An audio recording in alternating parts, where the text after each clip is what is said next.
The scream tore through the quiet neighborhood like a knife. It was Lily, her trembling hands clawing at the dirt, screaming her baby's name. Just minutes earlier, her child's laughter had echoed in the garden. But now, only silence. Neighbors peeked from behind blinds, too afraid to interfere, as HOA Karen stood at the edge of the yard, a smirk twisting her face. Rules are rules, she hissed coldly, brushing soil from her gloves. Lily's eyes widened in horror as she realized what that woman had done, what she'd buried. The baby's faint cry muffled under the ground. Lily dropped to her knees, digging barehanded, desperate, frantic, her fingernails bleeding. And just when it seemed hope was gone, something moved beneath the dirt.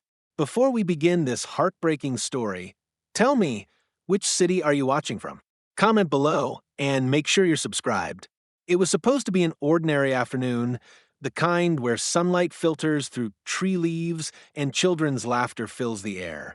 But in the quiet, rule-obsessed community of Willow Creek Estates, peace was a fragile illusion. Behind the manicured lawns and HOA signs stood a woman who ruled with fear. Karen Mitchell, the president of the HOA board. To outsiders, she was just strict. But the neighbors knew the truth. Karen didn't enforce rules, she destroyed lives with them. Lily and her husband had just moved into the neighborhood a few months ago, hoping to raise their newborn daughter in a safe, friendly place. They had no idea the nightmare waiting behind their white picket fence. From the moment Karen saw their baby's old stroller on the porch, she decided they didn't fit the community standards. Every day, she found new ways to torment them, complaints, fines, threats. And then, one tragic evening, everything went too far. A confrontation at the community park spiraled into something unthinkable, something no mother could imagine in her darkest dreams. Before we begin this emotional journey, I want to know, which city are you watching from?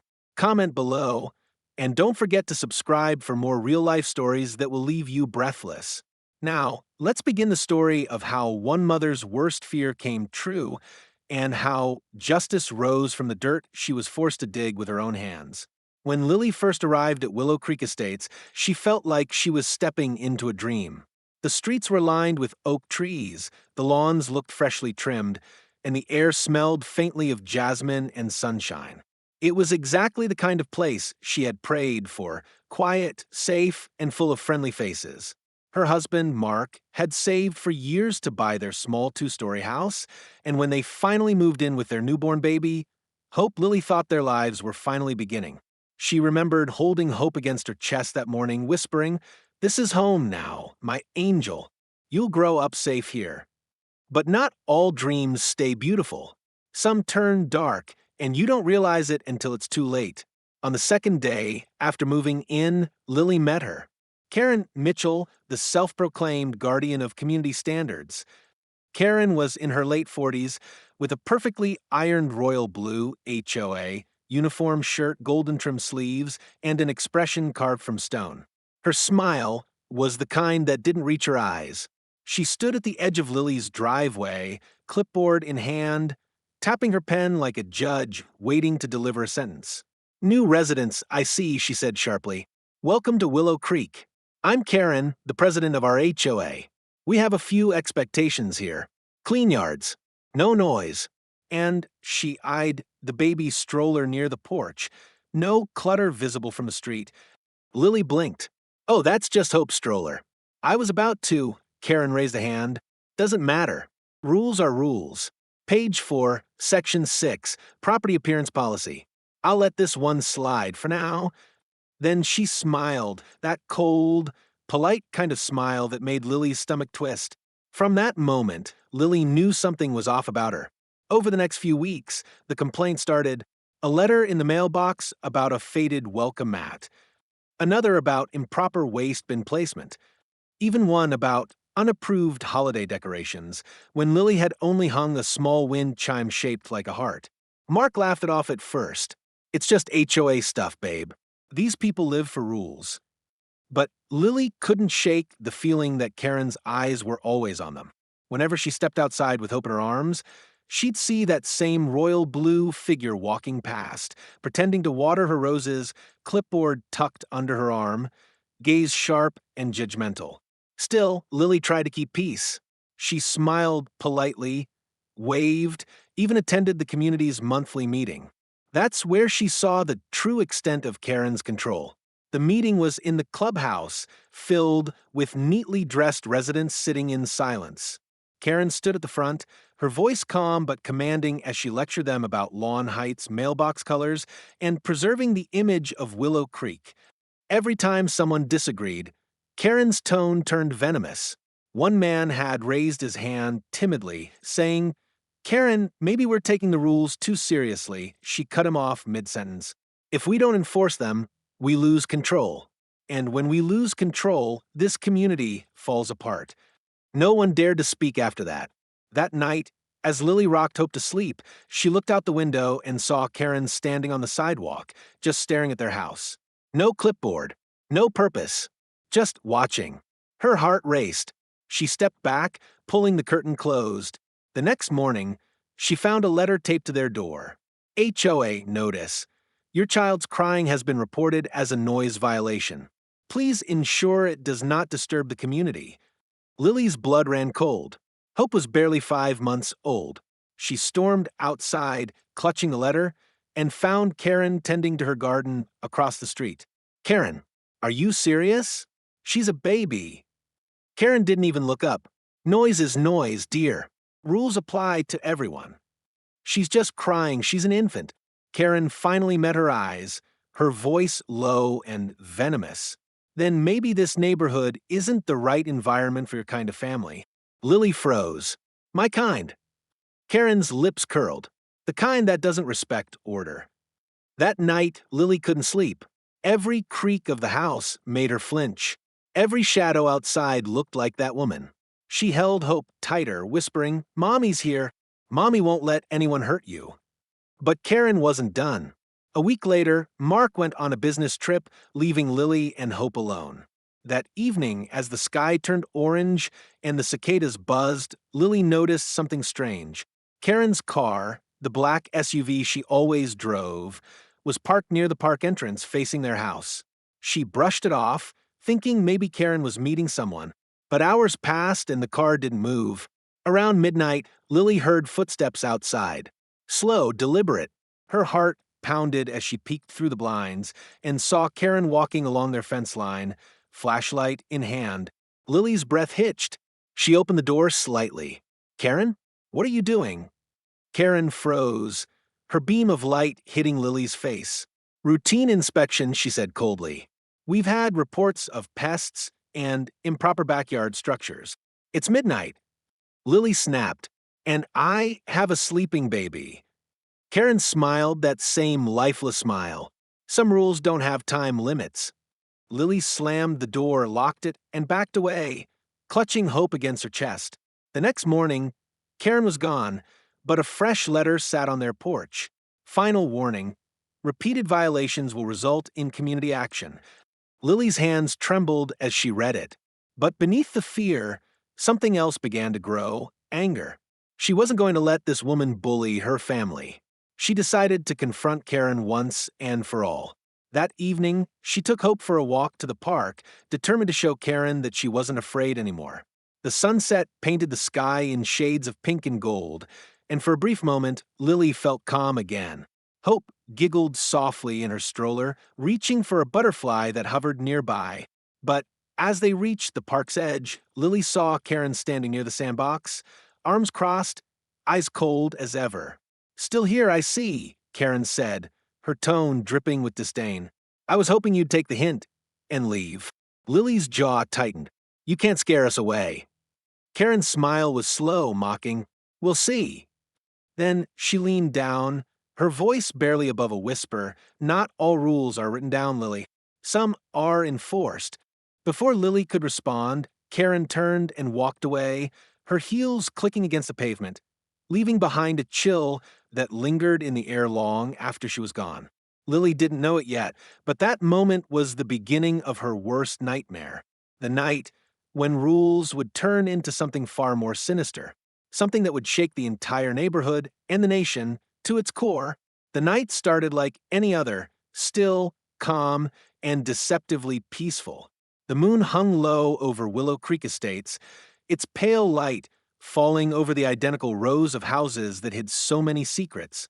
Lily sat on the couch, humming softly to Baby Hope as the news murmured in the background. The air was cool, the kind that made the curtains sway gently with the breeze. For the first time in weeks, it almost felt normal. Almost. At 9:37 p.m., a knock shattered the quiet. It wasn't the kind of knock that asked permission, it demanded attention. Loud, sharp, three heavy thuds that echoed through the house. Hope stirred in Lily's arms, her tiny face scrunching before she let out a soft whimper. Lily frowned. Who would come at this hour? She opened the door a crack, and there she was, HOA Karen, standing under the porch light, face shadowed, clipboard clutched tight like a weapon. "Good evening, Mrs. Dalton," Karen said smoothly. "We need to talk. Now." Lily's stomach turned. "Karen, it's late. My baby's sleeping." Karen's gaze shifted to the stroller behind her. "Yes, that's why I'm here. There's been another complaint. Someone reported crying for over an hour. It violates the HOA noise ordinance after 9 p.m. Lily stared at her in disbelief. "She's a baby. What do you expect me to do, mute her?" Karen didn't flinch. "The board has decided you've received too many warnings. You'll need to vacate within 72 hours for community review." "What? You can't evict us. We own this house." Karen smiled thinly. "Rules are rules, Mrs. Dalton. You signed the agreement." Lily's voice shook with fury. "You're insane." But Karen's eyes were cold, unblinking. "And you're unfit for this neighborhood." Before Lily could respond, Karen leaned closer, her perfume sickly sweet, her tone sharp enough to cut glass. "This is your final warning. Don't test me again." And then she was gone. The sound of her heels fading into the darkness was all that was left, that and the growing storm inside Lily's chest. She shut the door, locked it, and stood there trembling. For the first time, she felt something shift inside her, a mix of rage and terror that didn't feel like her own. She whispered to Hope, "We're getting out of here, baby. Tomorrow.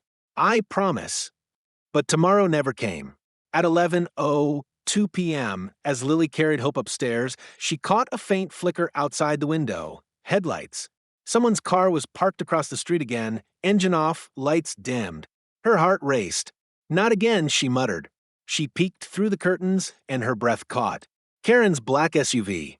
Lily's pulse thundered in her ears. She called Mark, her hands trembling.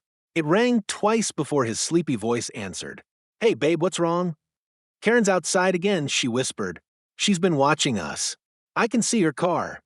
"Lily, it's probably nothing. Lock the doors, keep the lights on, okay? I'll call the sheriff if the line went dead." Her phone screen went black. No signal. Panic surged. She tried again, nothing. Wi-Fi was gone too. The little green light on the router blinked out. Her breath quickened. No. And then a soft click from the back door. Lily froze.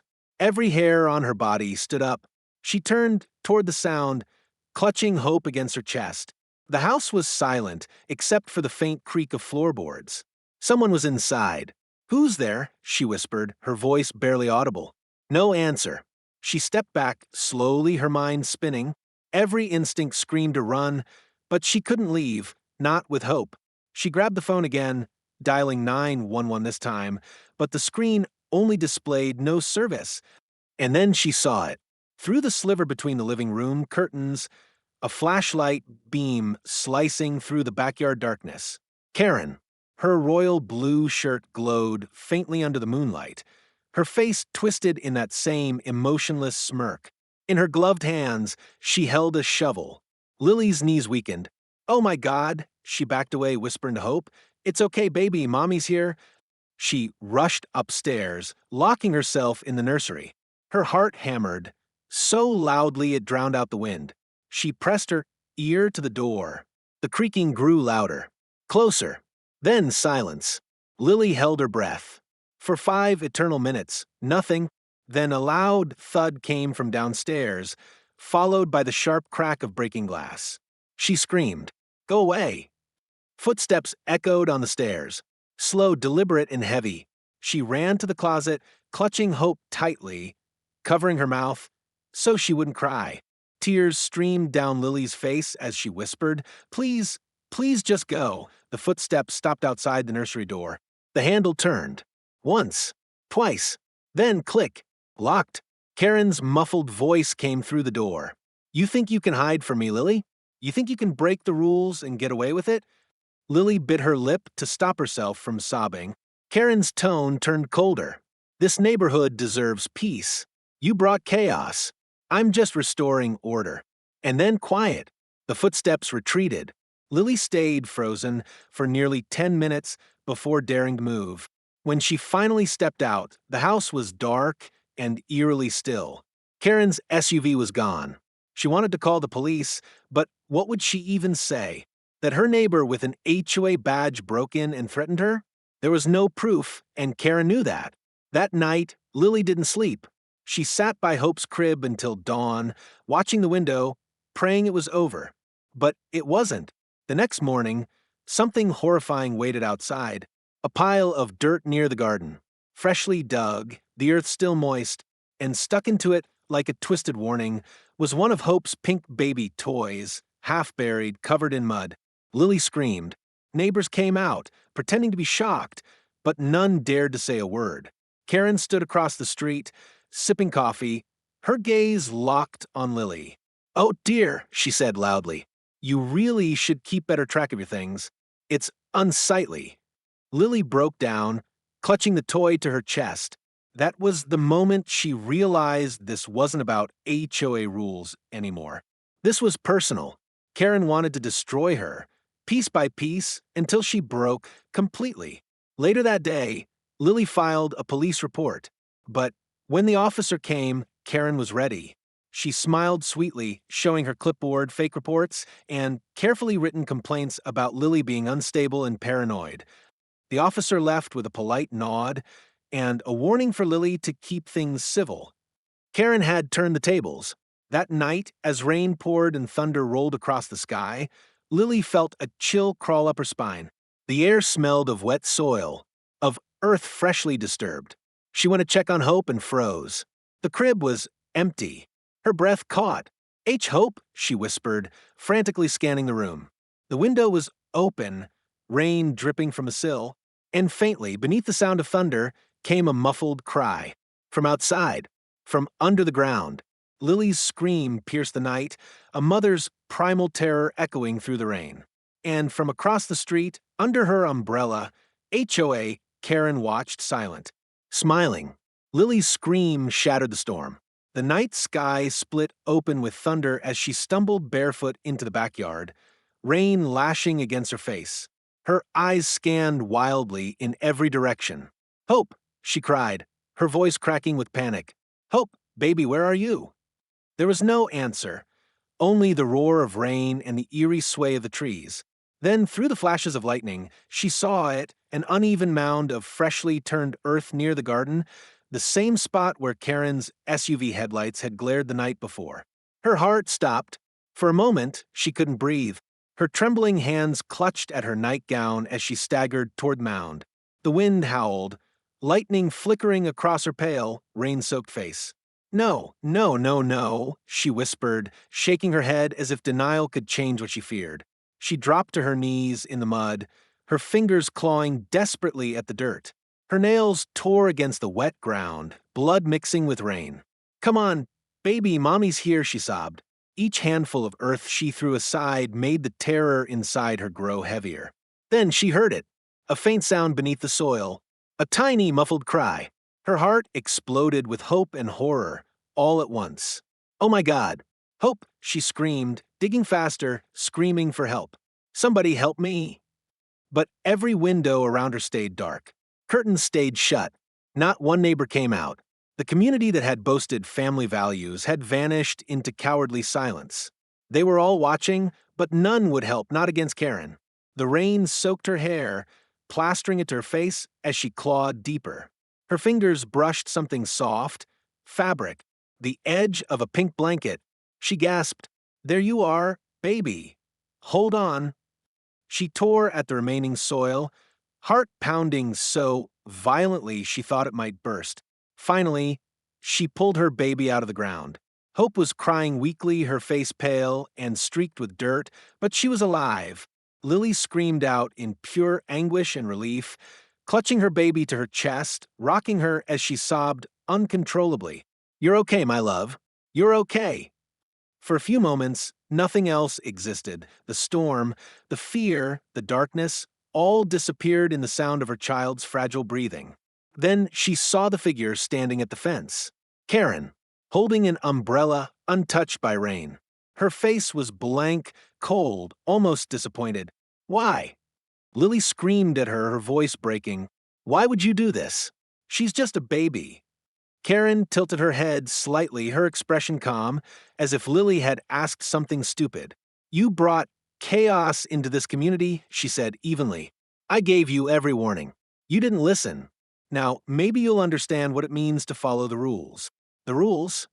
Lily spat, clutching her baby tighter. "You buried my child alive." Karen's lips twitched into a small, chilling smile. "You really should be careful with your words, dear. Accusing people of crimes without proof? Not very neighborly." Then she turned, her heels sinking slightly into the mud, and walked away into the storm like nothing had happened. Lily screamed after her, "I'll make you pay. You hear me?" But Karen never turned back. Lily rushed inside, wrapping Hope in towels, checking her breathing, calling 911 with trembling fingers. The operator's calm voice barely registered through her sobs. "Please hurry. My baby, she was buried. Someone tried to kill her. Please." When the police arrived, their flashing red and blue lights lit up the drenched yard. Officers rushed inside, their boots muddy, their radios crackling. Paramedics took Hope from Lily's shaking arms, checking her vitals, assuring her the baby would be okay. But when Lily tried to explain what happened about Karen, the burial, the threats, they hesitated. One officer exchanged a glance with the other. "Ma'am, are you sure you didn't imagine it? It's raining hard out here. Maybe you—" "I didn't imagine anything." Lily screamed, her voice hoarse. "She was right there. She's been stalking us for weeks. Look at the ground. You can see the shovel marks." The officer knelt, shining his flashlight on the disturbed patch of dirt. He frowned but didn't speak. Minutes later, Karen appeared again, this time walking calmly toward the flashing lights, robe perfectly dry, umbrella still in hand. "Officers," she greeted sweetly. "What seems to be the problem?" Lily's jaw dropped. You did this. You buried my baby." Karen gasped theatrically, her hand to her chest. "Oh, heavens, what a terrible accusation. I was inside all evening alone. You can check my home cameras if you'd like. I have nothing to hide." The officers looked uncertain. Karen turned to them, her tone measured and controlled. "This poor woman has been under a lot of stress. Her husband travels, her baby cries all night, and the neighbors have filed multiple noise complaints. I've been concerned for her mental well-being for some time." Lily's eyes widened. "She's lying. You can't believe her." But Karen's calmness contrasted so sharply with Lily's trembling hysteria that it made the scene look different than it really was. The officer sighed. "We'll file a report, ma'am, but without evidence, there's not much we can do tonight. We'll have child services check in tomorrow just to make sure everything's okay." "What?" Lily's voice broke. "You're sending child services to me? I'm the victim." Karen's expression softened into a mask of sympathy. "We all want what's best for the child." That night, when the police left, Lily sat on the floor of Hope's nursery, drenched and shaking, holding her baby as thunder rolled outside. Her world had shattered, and her neighbors had let it happen. But something inside her changed that night. The fear that had once consumed her turned into something stronger, rage. She spent the next morning cleaning the mud from Hope's clothes, every movement mechanical, her eyes burning with determination. She documented everything: the shovel marks, the broken window, the time-stamped calls. Mark came home that afternoon, and when he saw the state of her eyes hollow, her hands blistered, he didn't need an explanation. He called the police again, demanded an investigation, even threatened a lawsuit against the HOA. But Karen was already ahead of them. She filed her own report, claiming Lily had been endangering her child by leaving her unattended in the rain. And just like that, child services arrived the next day. They questioned Lily, inspected the home, and though they left without taking hope, the humiliation cut deep. Karen had turned Lily into the villain, and the community believed it. But Lily wasn't done. She began keeping a camera near the window, her phone charged, her doors locked. She waited, because she knew Karen wasn't finished, and next time, Lily would be ready. That night, as she put Hope to sleep, Lily looked out the window one last time. The moonlight glowed faintly over the yard, illuminating the disturbed patch of earth, the same spot where she'd save her baby. She swore to herself then, whispering softly, "You wanted war, Karen, you'll get it." Outside, across the street, Karen stood watching once more. Only this time, she wasn't smiling. The battle between them had just begun. The days following that horrific night felt like years. Sleep became a distant memory, and every creak of the house made Lily's heart race. The image of that dirt-covered mound haunted her even when she closed her eyes. Hope had survived, but Lily hadn't stopped shaking since. Every time her baby cried, she felt the same panic rise again, the same terror that someone might take her away. Mark tried to keep things normal, but their marriage strained under the weight of fear. He didn't fully understand the depth of Karen's malice. He hadn't seen her smirk through the storm, hadn't heard her chilling words. He kept saying, "We'll handle this legally, Lily. We just need evidence." Evidence. That word became her lifeline. Every morning after feeding Hope, Lily started documenting everything. She took pictures of the disturbed ground, screenshots of Karen's threatening texts, and even recorded herself reading the HOA letters that reeked of intimidation. She began a journal, time-stamped, detailed, written like a case file. But Karen was always one step ahead. 3 days later, a letter arrived in their mailbox, official HOA stationery. Subject: unsafe behavior and possible neglect. This is an official warning to the residents of 12 Willow Lane. Multiple neighbors have reported screaming, erratic behavior, and unsafe conditions for a child. The HOA will conduct an inspection at 4 p.m. tomorrow. Failure to comply will result in immediate intervention. Lily's hands trembled as she read it.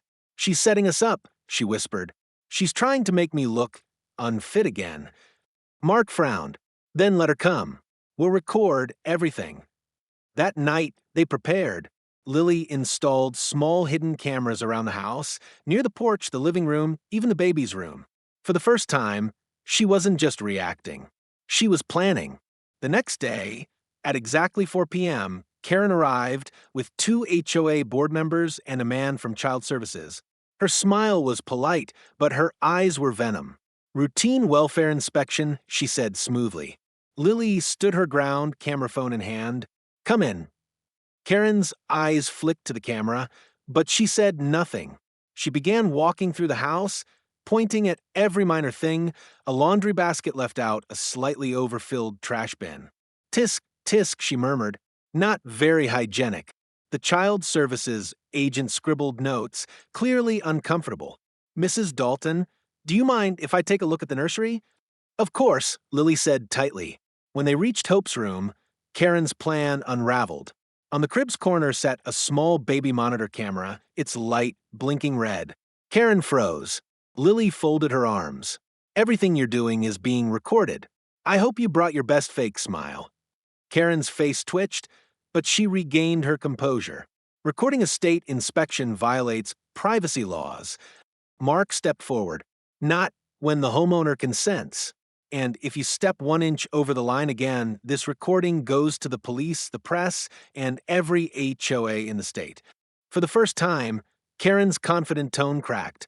She glared at Lily with unfiltered hatred, then turned to the inspector. "We're done here." The group left in silence. That night, Lily felt something she hadn't felt in months: power. She rocked Hope to sleep with a trembling smile. "We did it, baby." She's scared. But she underestimated how far Karen would go when cornered. The next evening, the neighborhood was unusually quiet. Not a single child played outside. The air felt heavy, unnatural. Mark had gone to buy groceries, leaving Lily alone. She was sitting on the couch when she noticed the front door slightly open. Her breath hitched. Mark. No response. She stood, clutching a kitchen knife. Every sound felt amplified: the ticking clock, the hum of the fridge. She walked to the door, heart pounding, and peeked outside. Nothing. But then she smelled it, something sharp, chemical, lingering in the air. Gasoline. Her eyes darted to the porch, and she froze. There, on the wooden steps, was a line of gasoline leading toward the yard. And at the end of that line stood Karen. She was holding a lighter. "You should have left when I warned you," Karen said, her voice eerily calm. "You broke the rules again. You recorded without authorization. You lied. You brought chaos." Lily's heart hammered in her chest. "You're insane. There's a baby inside." Karen's eyes gleamed. A consequence for disobedience. Without thinking, Lily lunged forward, kicking over a bucket of rainwater left by the porch. The gasoline trail splashed and thinned, and before Karen could flick the lighter, Lily screamed, "Help! Fire! Somebody help!" For the first time, neighbors' doors opened. Lights flicked on. Phones came out. Karen's composure faltered. She dropped the lighter, her mask slipping as murmurs rose around her. "What's going on? Is that gasoline? Karen, what are you doing?" Lily's voice shook but stayed loud. "She tried to burn my house with my baby inside." Karen's face twisted. "She's lying. She's delusional." But then a teenage boy from across the street spoke up. "I recorded everything." Karen's face drained of color. He held up his phone, the screen showing a clear video, Karen pouring gasoline, muttering angrily about order and control. The crowd gasped. Sirens wailed in the distance. Red and blue lights began flashing down the street. Karen took a step back. "No, you don't understand.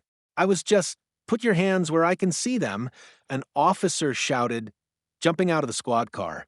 Within seconds, Karen was surrounded. Her eyes darted wildly between the officers and Lily, who now held Hope close to her chest.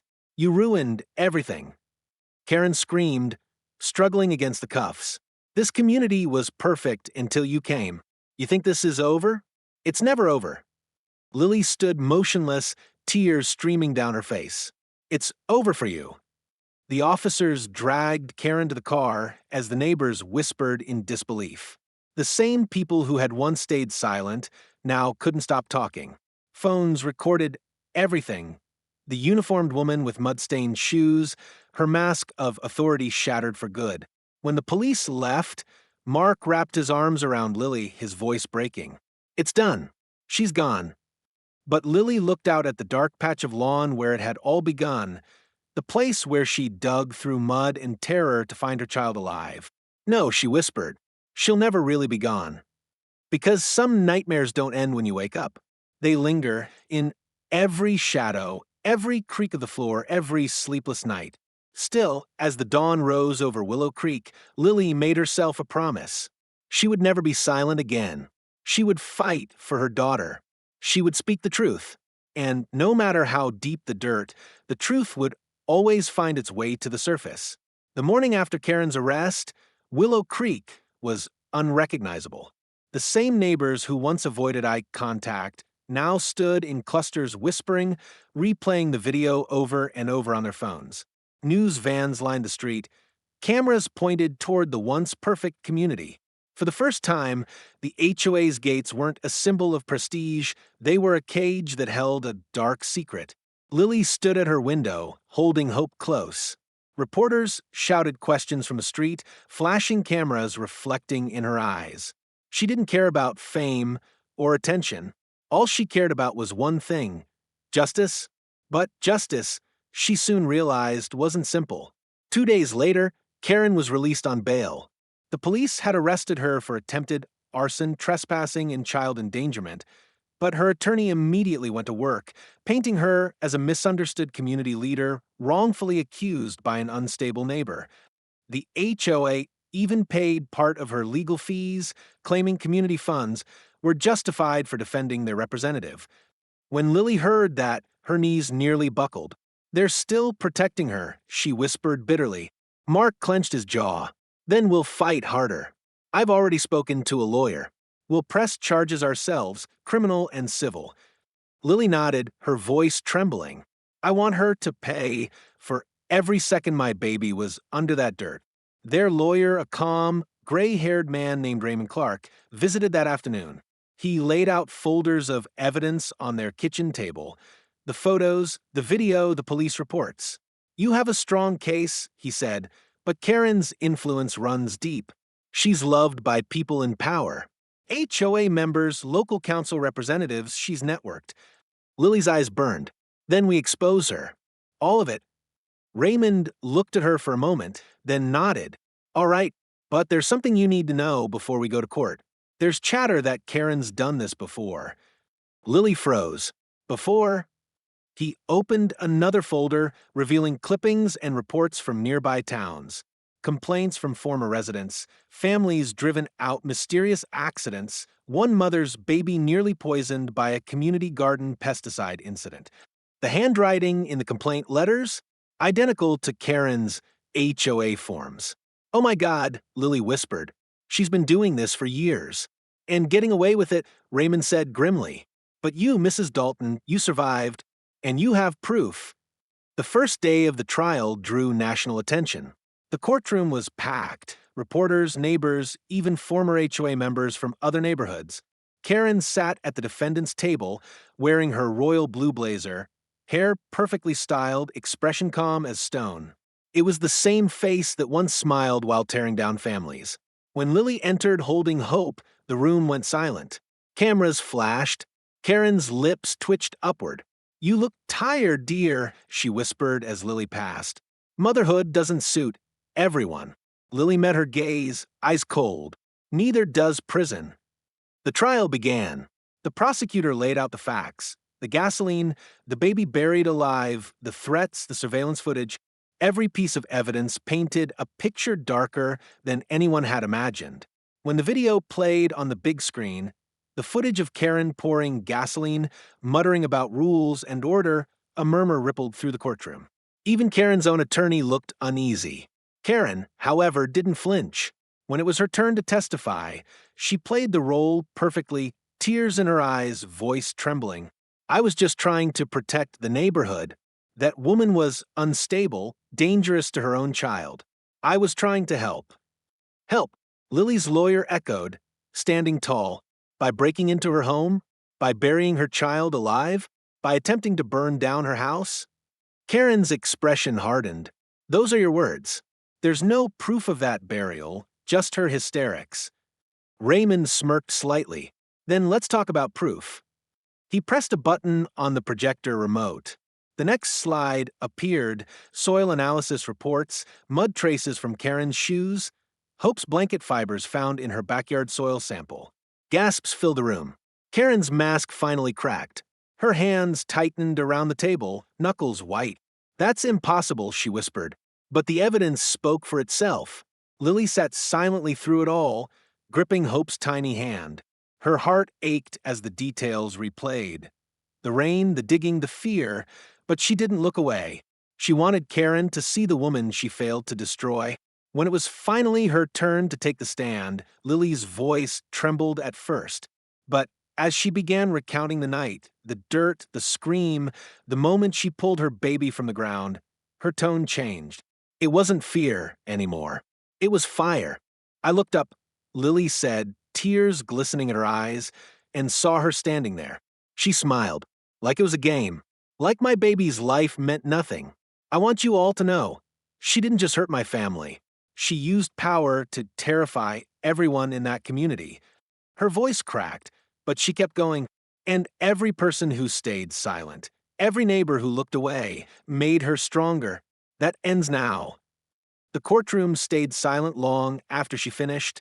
When the defense tried to discredit her, Raymond dropped his final piece of evidence, Karen's own voice.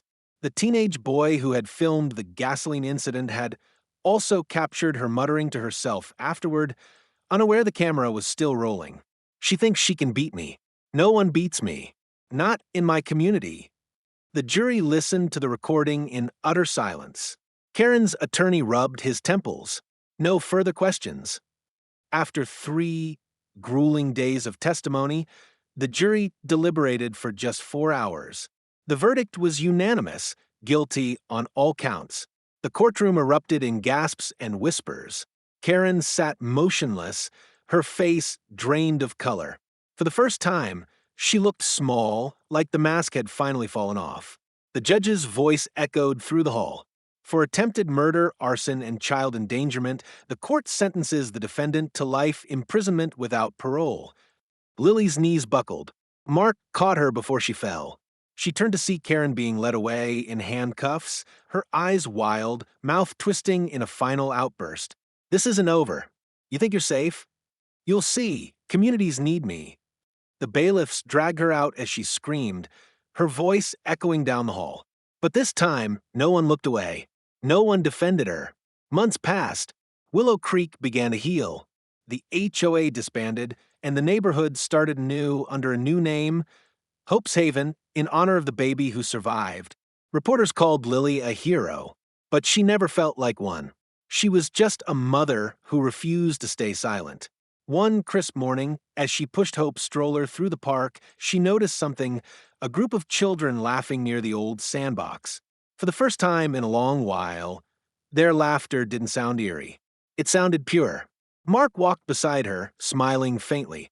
"You know," he said, "I think she'd hate seeing this." Lily chuckled softly. "Good." She looked up at the sky, sunlight breaking through the clouds. "Because this is what order really looks like, love, not fear."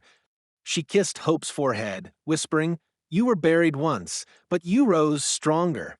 And so did we."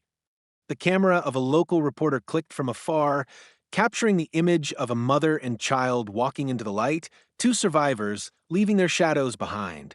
6 months passed since the verdict, yet some nights Lily still woke, gasping for air, dreams of dirt under her nails, of muffled cries beneath the ground. But every morning when she saw Hope's tiny hand clutching her finger, the fear faded a little more. Willow Creek, now officially renamed Hope's Haven, looked reborn. Fresh paint covered the old HOA office. The playground had been rebuilt with donations from all over the country. Reporters occasionally visited to film Where Are They Now? Segments, but for the first time in forever, peace felt real. Or so Lily thought. One gray November morning, she found an envelope wedged under her front door. No stamp, no address, just one line written in block letters. "You can bury a woman, but not an idea." Her stomach twisted. The handwriting, it was Karen's. Lily's hands trembled as she tore it open. Inside was a photo, grainy, printed from a security camera. It showed a woman in a prison jumpsuit sitting across a visitor's table. But the person visiting her had their back to the camera. Blonde hair, same build. The caption scrawled beneath read, "The rules never die." For a moment, Lily's world tilted. Karen was supposed to be in isolation, no visitors except lawyers. Had someone been keeping her legacy alive? Mark found her standing motionless, the letter shaking in her hands. "What's wrong?" She passed it to him, silently. He read it, jaw tightening. Probably some sick prank. Ignore it.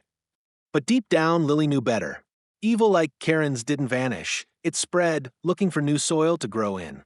Still, she refused to live in fear again.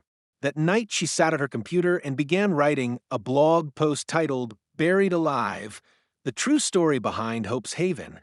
She uploaded photos, police documents, even a clip from the courtroom. Within hours, thousands of shares turned into millions of views. Survivors from other states began messaging her, telling their own stories about corrupt HOA boards and neighborhood bullies who hid behind fake smiles. Lily realized something powerful. Karen's idea was control through silence. And now, by speaking out, she was killing that idea one story at a time. The public turns by spring. Lily was invited to speak at community safety conferences and true crime podcasts. Her voice shook at first, but with every retelling, she grew stronger. Hope's Haven became a symbol of reform. Lawmakers cited her case when drafting new HOA accountability laws. During one live interview, a journalist asked, "If Karen could hear you now, what would you say?" Lily looked straight into the camera. You tried to bury my baby, but we grew roots. You tried to silence me, but I became a voice for thousands. So, if you're watching this, wherever you are, we're not afraid of you anymore. The clip went viral overnight. The real, final twist 2 weeks later, Raymond, their lawyer, called. Lily, there's something you should know. Karen died in prison last night. Lily froze. What? Heart failure. At least, that's what the warden's report says.